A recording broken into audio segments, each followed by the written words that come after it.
Hey there, everybody. All right, great to see you again. Thanks for tuning in. I hope everyone is well. Something kind of really interesting happened over the weekend, and I thought I would share it with you.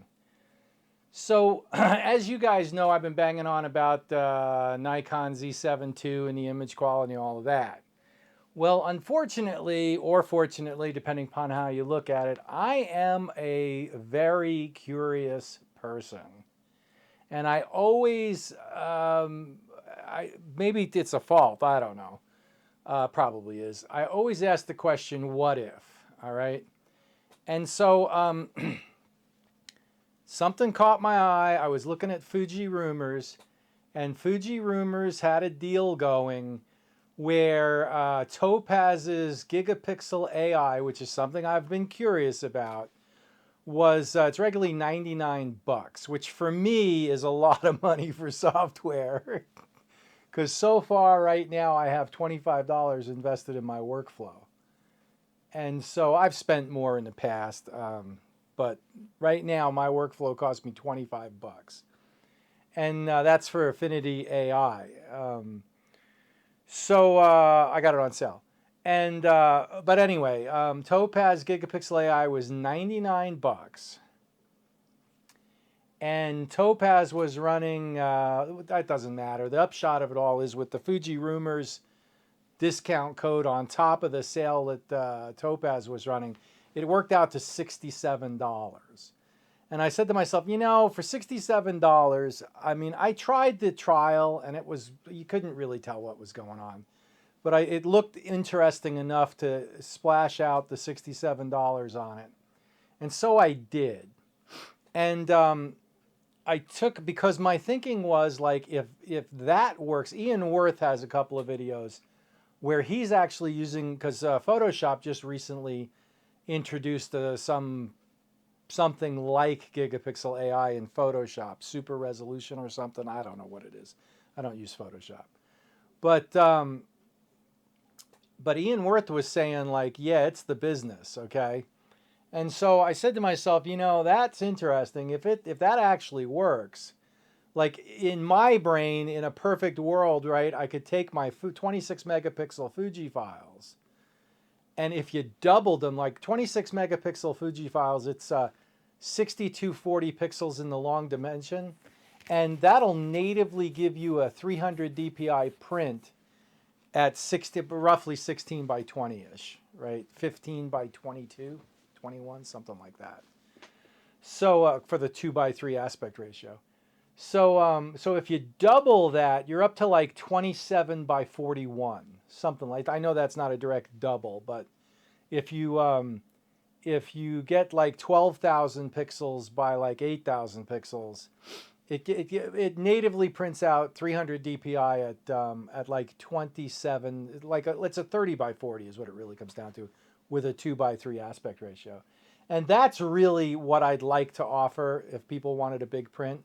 And that's why, was the big motivation, why I ended up going with the Nikons back in October, was I wanted to offer bigger prints. And in a perfect world, this Gigapixel AI with the 26 megapixel Fuji cameras, which are my preferred cameras to shoot, would do what I needed it to do, and then I could shoot my Fujis and be happy, okay? Well, you know, I'm very, doubting Thomas. I'm very suspicious of any of these things. I got to see it for myself. Well, what I did was, originally, one of the prints that I made that made me say to myself, you know, I really need to get something more zippy here, because the Fuji files when they're enlarged aren't doing it for me, is my Mount McGowan Misty Morning. Let me show you that. Okay, this is Mount McGowan Misty Morning, and this is a 16 by 20 nominal. It's like 15 by 21 or something. And this print, and it wasn't this print, when I first looked at it with not just, I mean, with normal vision, okay, which for me is like 1.5x magnification because of my old eyes, with 1.5 glasses on, just the basic readers. It looked fine. It looked sharp. It was everything I could hope for. It was great. But when I put on, when I put it under 6 times magnification, 6x, up in here, you know, it just really became like a blotchy mess. And what that told me was if I wanted to go to like 30 by 40, like it would just be a blotchy mess. And so it wasn't doing it for me. So the other day I downloaded this Gigapixel AI, and I brought this file into Gigapixel AI. By the way, this original test print was on Moab Juniper, so it's decent. I mean, that's a $6-7 sheet of paper, and it's a beautiful paper, and the print is beautiful. Like I said, with 1.5 my normal vision at a normal distance. So even getting up on it, you know, as close as I can focus, it's good. It's sharp. It's great. I mean, I could sell that. It's wonderful. But when you put the 6x magnification on, it turns into a splotchy mess, which most people, you know, nobody's going to do that. But I do that because I want my prints to be, okay, I'm selling them, right? They have to be good. And at 16, you know, 15 by 21, I can get away with that. Not to get away with that, it's fine because it's not a splotchy mess. I think you get the point, okay? But if I wanted to make this a 30 by 40, yeah, no, that's not going to work, right? Enlarging a splotchy mess gives you a bigger splotchy mess, okay? So I got Gigapixel AI, and I brought that file into it. Not the raw. I brought the TIFF file that I printed that image from into Gigapixel AI, and when it multiplied it, it took what it had, the 6,000, I did 2x, you know, and it multiplied it, and at two times, so it was 12,000 megapixels, 12,000, yeah, megapixels by 8,000 megapixels. It was a splotchy mess, and I was like, well, you know, this is not working. And I said to myself, it's time to go back to the drawing board and get the raw file out, because if Gigapixel AI ain't doing nothing to this, then something went wrong in the original workflow. So what I did was I said to myself, okay, that was SilkyPix that did the conversion, and I'm not saying that the conversion was the problem, but SilkyPix was the original conversion, and then it might have been something I did to it in post-processing, hit a wrong button or something, who knows, that created that underlying splotchy mess at 6x magnification. So I went back to the drawing board, I got the raw file out, and I said to myself, okay, I'm going to process this one in Capture One, because I still have, I had Capture One for a year. I was, you know, subscribed to it for a year, because they had a deal. It was like 50-something bucks for a year. And at the end of the year, I didn't like it, and I let it go because I thought it was, I didn't like using it. And I've always, you know, you always can have the free Fuji Express version, which is all I would ever, and I have that, no, only just in case I wanted to do some raw file conversions. And so I took the file into Fuji Express for Capture One Fuji Express, and I converted it there to a 16-bit TIFF file, spit it out, brought it into Affinity Photo, manipulated it, but I could tell right away that when I enlarged it, you know, 200%, 300% in Affinity Photo, it was a different file. So I have to give the credit. Now, I'm not saying that SilkyPix screwed up the original, you know, the Fuji RAW converter for powered by SilkyPix. I'm not saying that that screwed it up originally, but I will say that the Capture One conversion to TIFF looked great. Okay, it was none of this splotchy stuff. Everything was sharp. Okay, so far so good. So from the tutorials that I watched on YouTube, because yeah, I do that too, it said to process your image the way you would process it and then bring it into Gigapixel AI. So I did that. I processed the whole thing, saved it as a TIFF, 16-bit TIFF, and then brought the processed TIFF into Gigapixel AI and doubled it. Okay. Well, for control print, I printed out the original processed print without Gigapixel AI to 15 by 21. Let me show you that. I'll roll these in at the end so you can see them, not me holding them up, but actually see the files. And I printed it out 15 by 21 on 16 by 22, 17 by 22 paper. And it looked great. Even at 6X, it looked great. No more splotchy, none of that, okay? So just reprocessing the raw file with Capture One and being conservative in affinity made a big difference. Just that on the 6,000 megapixel, 6,000 by 4,000, I think it's 6240 by 40 something, 80 something, looked much better, okay? Okay, great. All right, so I said, all right, bring that into Gigapixel AI. Brought it into Gigapixel AI and 2 times AI'd it, enlarged it, so that I ended up with a TIFF file that was like 12,000 by 8,000. Brought that back into Affinity Photo, and it was no big deal. It took a little while to process it. By a little while, I mean it might have taken a minute. But again, this isn't, not again, but this isn't like wedding photos where I'm doing 3,000 of them, right? I'm doing 12 a year. Okay, that's not that big a deal. So brought into Gigapixel AI, I brought it back into Affinity Photo. And what I did was, let me grab this print for you and show you this. Okay. And what I did is I cropped it back down to 6240 on the long dimension and then printed a 15 by 21 on 17 by 22 inch Canon Luster, my test paper, which is effectively, this is what the center of the image would look like if I printed it 27 by 41. So 30 by 40 nominally. And this is the sharpness I would get in the center of the image. If you expand it, if I printed the full image, it would be, literally twice as big as that. It's possibly sharper than it's as good as or possibly sharper than the 16 by 20. That's a game changer right there. That's phenomenal. So what that does for me, and I'm excited about this, that puts Fuji back on the menu for me. I mean, I feel like I'm getting away with something. I feel like I stole something, okay, and got away with it. Because if I can shoot my lightweight XT3, XT4 system with my 10 to 24 WR, 18 to 55, and 55 to 200, and be able to make competent fine art to my standards up to 30 by 40s, that's all I could ever ask for. That's all I ever wanted. So now I have to rethink everything.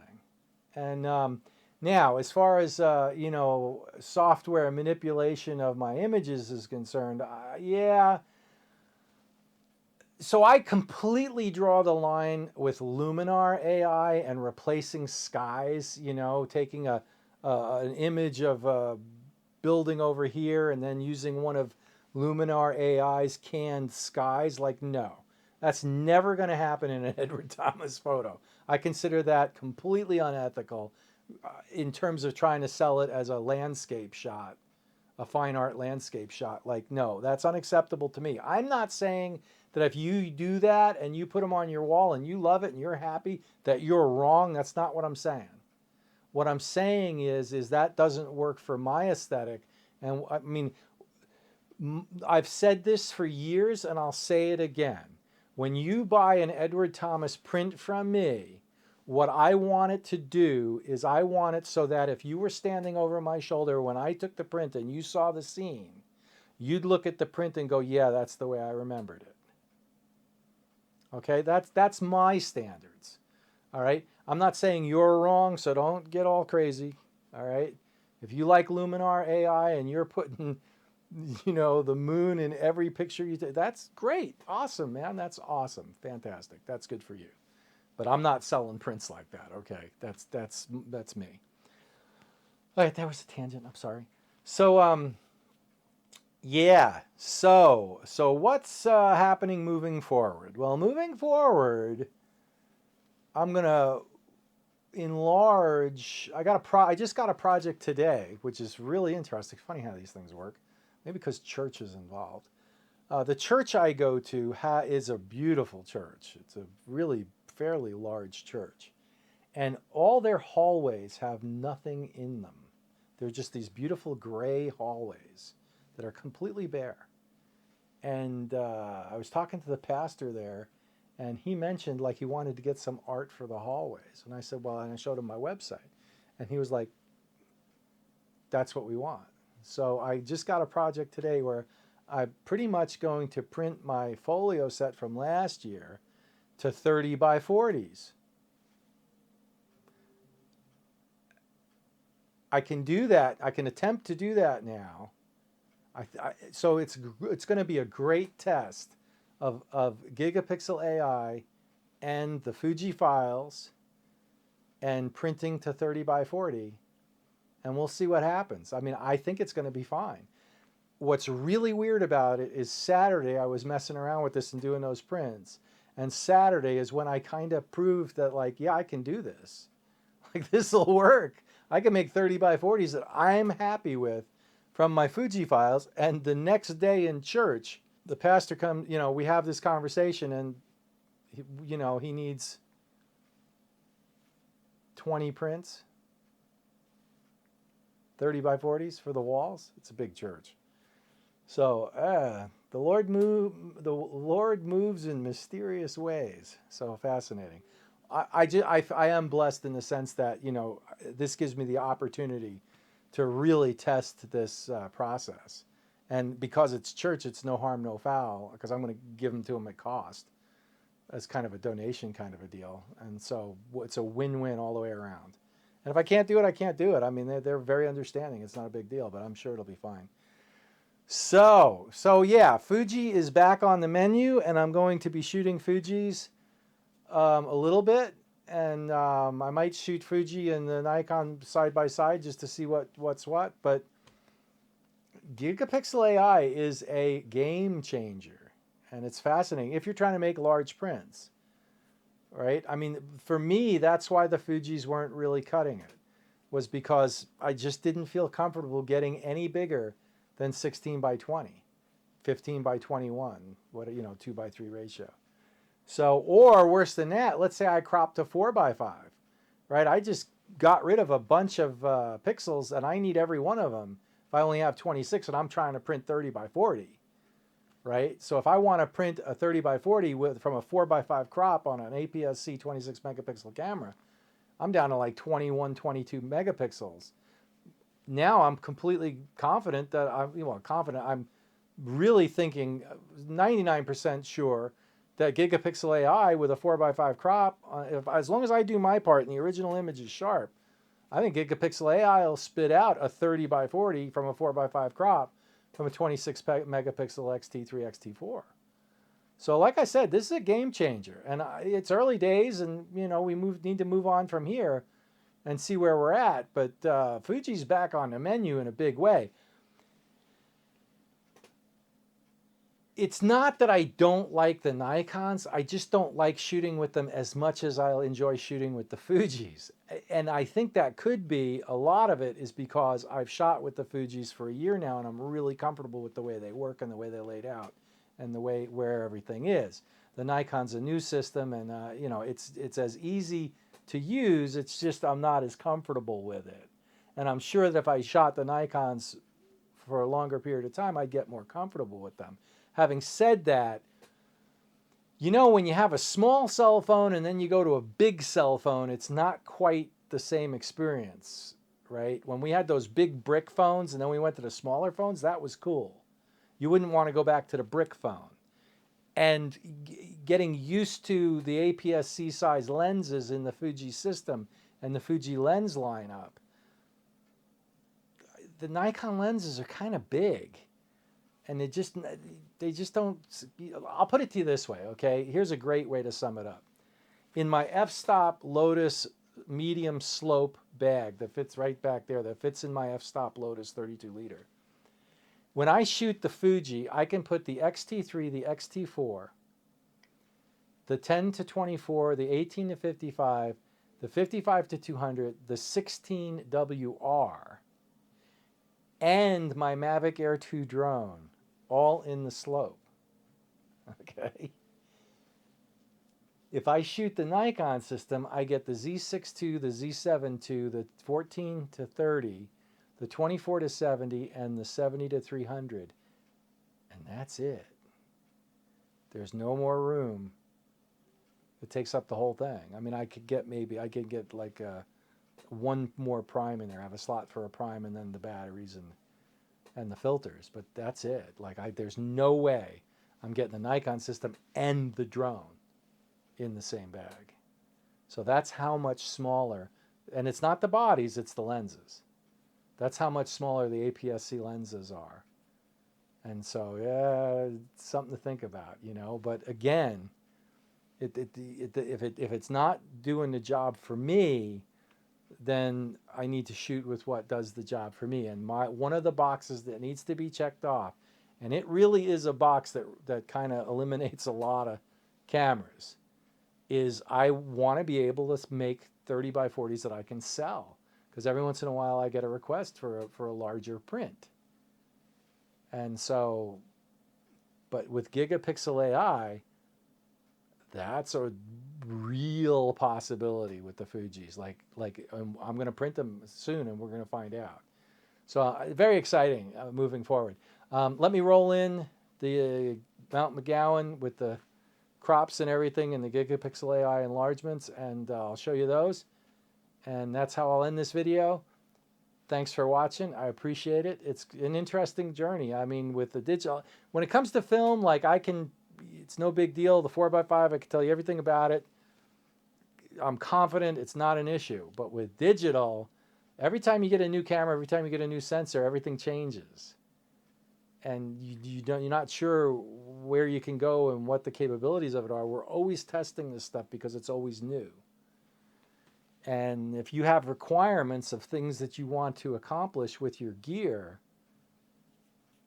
there's different ways to make that happen. And when you can figure out it's not just taking the picture. You can do your part in the field. But when you're done in the field and you come back into the dark room, the digital dark room, right? I can take you into the dark room, the film dark room, and let's print, like no problem. And there's things that I have 30 years of experience for, more than that now, and I could show you all the tips and tricks. But when you get in a computer, there's so many different avenues, and if you don't check the right box or go down the right road for your workflow, you get lost you can get lost in the weeds real fast. Okay, and on the other hand, though, you can accomplish miracles with something like Gigapixel AI. Oh my God, you could turn a APS-C, APS-C 26 megapixel camera into giving you results that you would get from a medium format digital, which is like fascinating. And I'm curious. I don't know if that's true or not. From what I've seen so far, I'm amazed. It's like magic. So we'll see moving forward. Like I said, I got those prints to make. So thanks for watching. If you've stuck with me this far, it's amazing. I appreciate you listening. I think it's fascinating. The technology is amazing, but it's just picking the right route through the minefield of workflows can be very daunting. But that's what it's about these days. So again, thanks for watching. Please like, subscribe, hit the bell for notifications. I appreciate it. Help the channel grow. That would be great. Costs you nothing. There's value for money. And we'll see you out there. Okay, great. Bye.